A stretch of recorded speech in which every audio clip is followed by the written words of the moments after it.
Kasus pembunuhan Tuti Suhartini dan Amalia Mustika Ratu di Subang sempat jadi misteri, kini akhirnya terungkap. Tuti dan Amalia ditemukan tewas di dalam bagasi mobil Alphard mereka yang diparkir di garasi rumah di Subang, pada 18 Agustus 2021 lalu. Kini polisi telah menetapkan 5 tersangka di balik pembunuhan Tuti dan Amalia. Usai kepergian Tuti dan Amalia, harta keduanya dikabarkan telah dikuasai satu orang. Hal tersebut dilayangkan oleh pengacara dari Yosef bernama Rahmat Hidayat. Rohman Hidayat belak-belakan menceritakan kepemilikan kekayaan mendiang Tuti dan Amalia kini. Ternyata harta dua korban pembunuhan tersebut telah dipegang Yoris, anak sulung Tuti sekaligus kakak kandung Amalia. Begitu juga dengan rumah yang jadi TKP pembunuhan ibu dan anak tersebut. Itu TKP dikuasai Yoris sekarang, Pak Yosef enggak megang itu kunci TKP, ujar Rohman Hidayat saat dihubungi tribunnewsbogor.com, Senin, 23 Oktober 2023. Ditegaskan Rohman, kliennya sama sekali tidak menguasai harta korban kasus Subang. Bahkan saat hendak masuk ke dalam rumah tinggalnya, Yosef kesulitan lantaran kuncinya dipegang Yoris.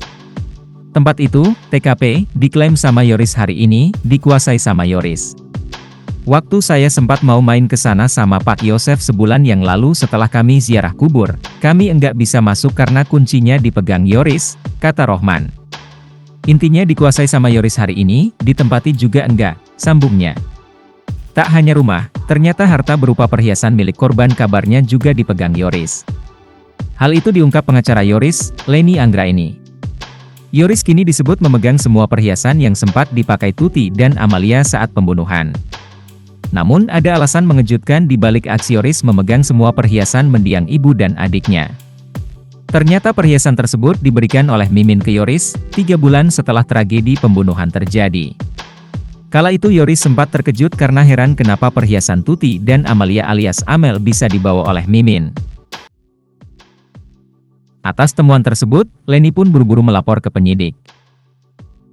Bahwa seharusnya perhiasan korban tidak diberikan ke keluarga melainkan sebagai barang bukti polisi.